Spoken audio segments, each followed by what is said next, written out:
In case you missed the first episode, Shelly and I had just sold the house and were on our way to Knoxville, Tennessee to purchase a fifth wheel so we could become full-time RVers for the time being and go on a journey across the USA. It's been a very long couple of days and we're finally arriving at the RV dealership where our fifth wheel awaits. The Eagle has landed. We are here, 4 a.m. Just arrived on site. This is where we're going to be for the next few days in our brand new 2021, brand new to us DRV, moving from our 22,000 square foot home to this beautiful, much smaller space, but it is absolutely gorgeous. Again, it's 4 a.m. so we're going to get situated. Shelly has her 4 a.m. face on. Will not be in this video, but we'll be back tomorrow to give you some more updates. Bree has already got acclimated to the bed. Well, we got in last night, or this morning I should say, about 4 a.m. Knoxville, Tennessee. Did a little bit of unpacking when we got here. I went to bed about 7:30 a.m., got up about 11:15 a.m. We're gonna go ahead and sign the final paperwork. So it's gonna be a fun day of learning the RV. We'll be here a couple of days doing some training, learning the ropes, the basics. And so a little later, that's exactly what happened. The world's best RV salesman, Ken Rife, came to show us some things on the inside of the RV. The kitchen appliances and functionality, the inner working of the control panel, and then the important things. You know, like how to work the TV and hook up the internet. The day went by pretty fast, and to be honest, we were so tired because of the lack of sleep over the past 48 hours. After grabbing some dinner, we were done for the day. I took advantage of the how to turn on the TV lesson that I received, and me and the dogs watched some TV, and Shelly joined us shortly thereafter. It's another fun day. We're learning the ropes, learning how to extend these slide outs today. All the undersides of the RV. How to clean all that septic stuff out. Exciting times. And a bunch of other stuff. We're either gonna do some driving today or tomorrow. This is a pretty hopping place here. You've got guys working on all these different RVs, getting them ready to go out, just like they did on ours. Here's the big F350 Super Duty Dually. We had this toolbox mounted to the back of the truck, but found out we can't have that there because the actual, this, if it swings around, will knock that thing to smithereens. So we got to get one that's actually level. Still gonna get one, have my tools right in here, but it has to be level. Can't be sticking up above like it was, otherwise we're gonna have some problems. So since I just bought it 3 days ago, I'm just gonna replace that toolbox at Lowe's. Hopefully they'll replace it here in town so we can get that installed before we head out of here. Ready for the big trip to Lowe's? Ready for the big trip. Oh yeah, let's go.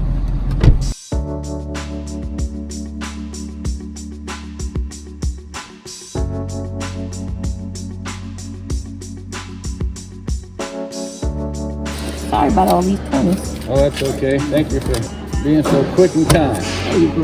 Thank you. All right. Thank Have you. a good day. That was easier than I thought. Bought it in South Carolina 3 days ago, and then they returned it in Knoxville, Tennessee today. So that was pretty kind of them. I'm going to see if they have one that's going to work for the RV. Well, Lowe's did not have the truck box that we needed. We needed something that was flush.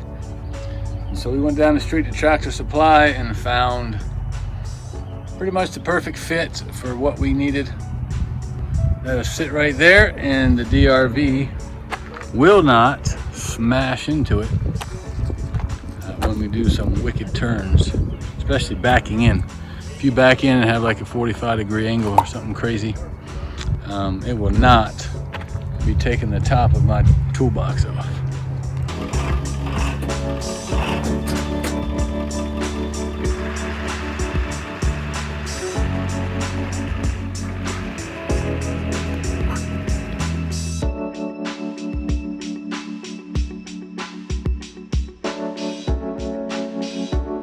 Pull the blank, you have have a black. I don't have anything in my gray, so I can't paint up the gray.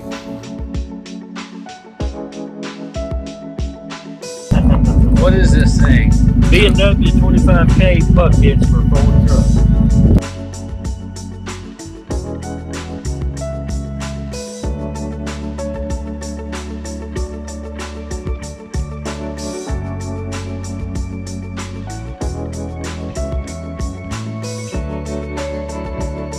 Well, there it is. Now we're ready. Ready to get into some trouble. There you go. Won't be long. We're going to be hooking up my truck for the very first time to the big rig, DRV. See how it goes. Never driven something this big before, and so Ken Rife is graciously going to take us out, me and my wife, and we're going to go hit a big parking lot and then hit a couple roads, get used to driving this thing and learning some of the auto leveling and all these different things. He's been doing this for the last few weeks with us, or the last few days with us, showing us all the ins and outs of our DRV. And so now is where the rubber meets the road, literally. We're gonna be setting off here in a few minutes. Wish us well. So we can get the water hose off. We'll take water, we'll turn the water off, and then we'll take the water hose loose. And then we will get these jacks up, get ready to back under. Turn that on, and we turn it on. Then when this is our home screen, and there's one of these right here says auto hitch. So when I hit auto hitch, what it's going to do is it's going to retract the rear jacks and extend the front jacks back to where I started leveling from before.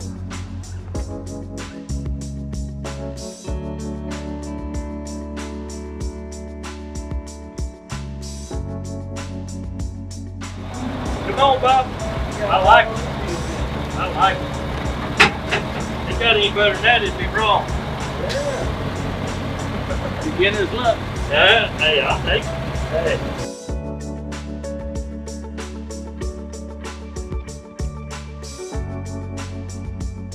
So right now, we pulled out. We're 50 miles an hour. It's handling it well. This is what this truck was made to do. Yeah. It don't like to drive around and go to the grocery store and empty. That's not the truck's life. Hook this up and go down the road. That's what it was built for. Now, when we get up here in a little bit of a straightaway, when I know there's nobody behind me, be at highway speed and want to let off the gas, just touch the brake, see how the brakes are working together to make sure that my brake power is set appropriately. If I need to lower it a little bit or raise it a little bit, I want it to kind of stretch you out. If you feel it pull you back, you too much brake. If you feel like the truck's doing all the work, you don't have enough. Okay. So I'm just get around this curve, and it's kind of straight, and so we're at 60 miles an hour right now, so highway speeds we'll call it. So now I'm just going to get a little bit of a brake. You feel the transmission gearing me down, Yeah, and the engine brake coming in? That's the engine brake. Yeah, that's the engine brake. So it felt pretty good to me. Now, if you get into an emergency brake situation, you can't really tell what the brakes are doing because everything is locking up. So you just want to get a good steady brake and feel how it's working. Make sure this weight is not rooting you forward, that it's all stopping together. That's what you want. You want everything stopping together. 6.5 is the magic number. 6.5 is good. If you feel a little more comfortable with 7, we can bump it up a little bit. We can go here and we go 7. That's a gain on the brake. So that's how much effort that brake is putting out. So now if I let off of it and hit it, now my trailer is actually braking a little tighter. And it don't feel super bad. That's okay. I don't think it's too much. So we may leave it at 7. Like it's revving up, that's your exhaust brake kicking in and your truck gearing down. And I have very little brake. I'm letting the truck do the work. And just let it slow itself down, and don't wait till you get right on something to stop. Stop way ahead of yourself because you're pulling 22,000 pounds. So you need to drive, quarter, half mile ahead of yourself. Now we're going to turn onto a 2-lane road. So when I make this left turn, I'm going to go deep into the turn and turn left, and I will not encroach that lane. Never encroach the land. So this trailer is going to follow you within about 2.5 to 3 feet. So if my truck's here, my trailer is going to be about 2.5 feet inside me, whichever way the inside is. When we go left, there's a set of S curves over here. So it's going to make a left curve and then a right curve. When you're doing on a 2-lane road, if you're doing a left curve, you put your right tire on the line, and that's going to give room for your trailer to come inside of you. When you're doing a right turn, then you put your left tire on the center line, and that's going to give room for your trailer to come this inside of you. So you won't be rubbing either way. You've got to allow that inside movement. Okay. As you start, turn wide. Nothing's going to happen if you turn wide. If you turn too close or not wide enough, you're going to be calling the insurance company. So the wider you turn, then no problem. But if you cut it short, then we're going to hit as our trailer comes inside. Gotcha. Okay. Now, if you look in that lower mirror right here, you'll see where my trailer is going to come into, and I am nowhere close to that yellow line. I stayed completely in my lane. Okay. Now, as I'm going around this left curve, I'm going to keep my front tire on that white line, or close to that white line, so my trailer doesn't cross that yellow line in the center, because we're on a 2-lane road. So if you watch over, I've got plenty of room. I'm probably inside that thing a foot. Now as I'm coming to this side, now I've just moved my truck over to the left. And then you can watch, you see where some trailers have been on the bank? See, I'm a foot, 10 inches inside of it. Nice. But when you're on a 2-lane road, you got to use the road. Okay, don't drive in the middle of the road. Gotcha. You drive in the middle of the road, your trailer is going to the outside of you, or to the inside of you, and it could hit that bank wall, or hit a curb, or hit something. So take what you need to be safe in your lane. That yellow line is my lane. That's mine, and I'm going to take it if I need it. Okay. Well, now it's my turn. Wish me well. Say a prayer. All right. Brakes off. Everything's good, except for there's a man in front of my vehicle. Yeah, let's see. Let's not kill the truck drivers. Let's not kill the truck driver. Yeah, he looks like he wants to kill me. Let's go. All right, let's see here. The ride's pretty smooth.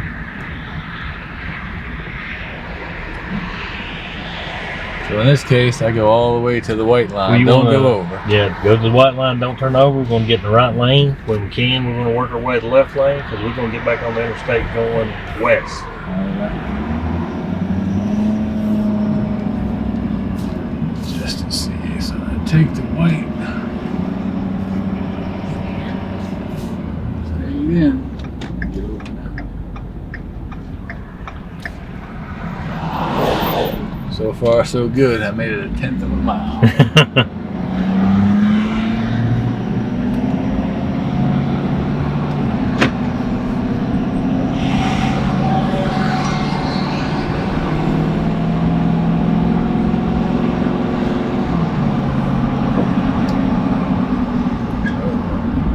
Yeah. You probably want to edit that red light run through that. Makes sense, man. Not a camera at the intersection, we're good. Babe, will you hold the window up? We're going to turn left right In here. this case, you said, Get your trailer over enough to where you can get into the lane safely without Gotcha. hitting anything. So, yeah, we're good.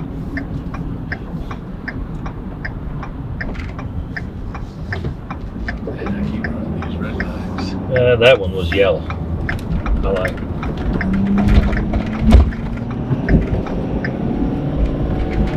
Stayed right in. All right, well, we'll see if I get back to the parking lot. Actually, you gotta drive too, right, babe? I ventured onto the highway and drove a little while longer. Then we pulled into a large church parking lot, where Shelly and I both took turns backing up the rig.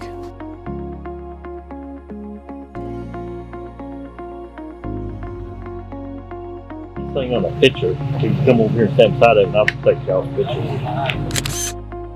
After taking advantage of the photo op, it was Shelley's turn to take it to the streets. What we're going to do is here is hold this, and now your brake is actually applied. So if you pull forward, then you should not go nowhere. Your trailer's holding you back. That tells you, okay, my brake's working. Okay. Okay, so Can I turn this on? Something yeah, on? so we have to turn this, your exhaust brake on, and then turn your tow haul mode on. Yeah. See? You're moving a lot of weight. Hey, you never Just tell keep a going woman straight. that. Yeah, just keep going. Huh? You never tell a woman that. What's that? Pulling a lot of weight. Oh yeah, that. Oh no, see, I've got a for real thing. I did this. This is one of those I need a Mars bar moments. You know, the Mars bar commercial.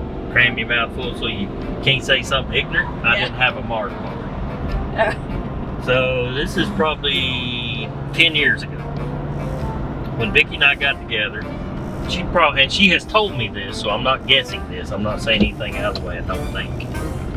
She was about a size 6 to 8, depending on her day, week, and all that. So one day she put on this outfit. You think I'm big? Oh boy, that was a no question. Well, my ignorant self didn't have enough sense not to answer the question. So here's my response. God did not make everybody to be a size 2. Ooh. Everybody has God, you are how God. Her belly's as flat as that dashboard. She ain't got no, but she's not a big woman. But she's not a size 2. It gets worse. I said, you ain't fat. She said fat, not big. I said, you ain't fat. You're wide. Oh!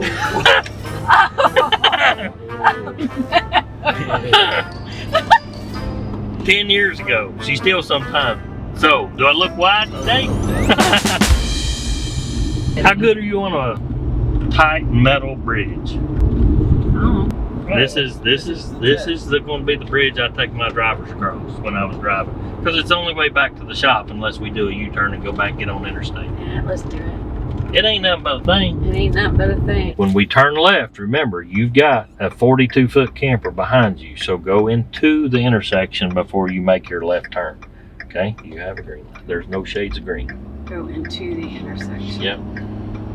And then turn left and go. Yep. And then stay to the right so you don't encroach. Okay? So now start straightening up. And now look in your lower mirror, watch your tires. You should not have crossed those yellow lines. Woo! Good job. Man, I was real good in. Yeah. So here's our bridge. Remember, that yellow line is your lane. Okay? Okay. Oh, that's a cool bridge. Yeah. There's plenty of room. I pass trucks on this lane all the time. You just hang to the right, and then if you can watch in this lower. Am I good, or I need to move? You're good right now. There ain't nothing coming. We don't care. But you can watch in your lower mirror over here, and you can see where your tires are to that white line. So you've actually got about a foot that you can get over, but don't take it too much when a car's coming. If a truck was coming, make them get over. If they don't like it, they're not going to hit you. They don't want to wreck their car either. So see, easy peasy. That's the bridge I would fire drivers from. If they was any kind of nervous coming across that bridge, they did not get a job. Oh, I just didn't. We passed the test. Shelley pulled the rig in, backed it into position, and we spent the rest of the night hanging out with her parents who came by for a visit and to sing happy birthday to the birthday girl. We got a good night's rest and headed back to South Carolina the next day. Well, it's been a few hours. We've been on the road. Went from Tennessee to North Carolina. Now we're into South Carolina. Time to stretch the legs, walk the dogs, and get back in it. She runs really good. Looks really big. We made our way to Walterboro, South Carolina, where we have a secluded lot reserved for 2 months so we can get used to RV living before we set sail on our journey across the USA. Stay tuned to see how that goes. If you've made it this far, help us out by liking our video, and if you haven't already done so, Subscribe to the channel and click on that notification bell so you can know when we post our next video. Thanks so much, and we'll see you next time.